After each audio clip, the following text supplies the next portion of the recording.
আমরা 1448 হিজরিতে প্রবেশ করেছি। আরবি 12টি মাসের প্রথম মাসে এখন আমরা আছি, বলেন আলহামদুলিল্লাহ। অর্থাৎ মহরম মাস শুরু হয়ে গিয়েছে।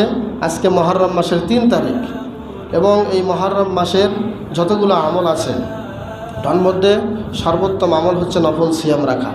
সেই মুসলিমের বর্ণনা, বিশ্বনবী বলেছেন আফজলুস সিয়াম বা'দা রমাদান শাহরুল্লাহিল মুহাররম।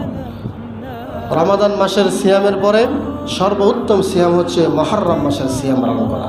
এজন্য যাদের সুযোগ হয় তারা নফল সিয়াম বেশি বেশি করে এই মাসে রাখতে পারবেন। বিশেষ করে মহরম মাসের 10 তারিখে ঐতিহাসিক যে ঘটনা আমরা সকলেই জানি, আল্লাহ তাবারাক ওয়া তাআলা ফেরাউনকে তার সদল বলে সমুদ্রের মধ্যে চুবিয়ে মেরেছিলেন, আর মূসা নবীকে সমুদ্র থেকে রেহাই দিয়েছিলেন এই মাসের 10 তারিখে।